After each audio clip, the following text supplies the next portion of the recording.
तो आपने देखा होगा कि हमारी जो बैंक चार्जेस के केस में इनवॉइस के अंदर वो वैलिड ट्रांजेक्शन हमें इंक्लूड करना पड़ता था रिटर्न्स के अंदर। वो हमारा बैंक चार्जेस का जो हम वाउचर पास करते थे उसके बाद वो हमारा कंसल्टेंट में जाता था, जिसको हमें इंक्लूड करना पड़ता था उसको अप सेलेक्ट करके,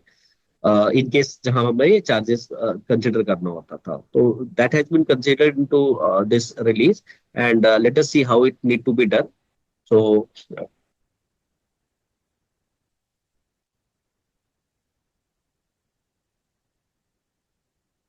so let us take an example where I'm just making a payment on 17 December. Kotak bank लिया हमने, कोटक बैंक के बाद बैंक चार्जेस लगाया,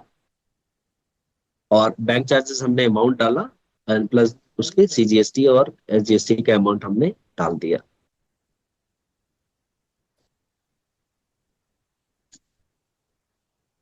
नाउ जब हम यहाँ हमने बटन दिया है जिसमें डिटेल्स में आएंगे, तो यहाँ अगर आप देखेंगे, यहाँ हमने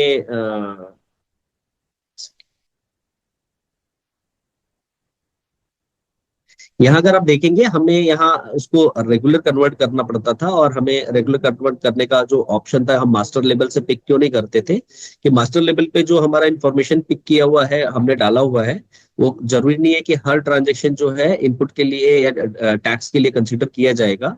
यहाँ हमने यहाँ ऑप्शन दिया है कि आप यहाँ जब ट्रांजेक्शन पार्टी के लिए करेंगे, आप जब यहाँ रेगुलर सेलेक्ट करते हैं तो दैट विल टेकन केयर, और यहाँ जो है आप जैसे सेलेक्ट करेंगे वो कंसिडर हो जाएगा।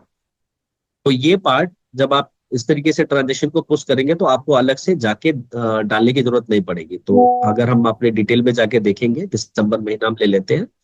तो दिसंबर में जो ट्रांजेक्शन हमने पुटअप किया वो देखिए आईटीसी के पार्ट में कंसिडर हो गया।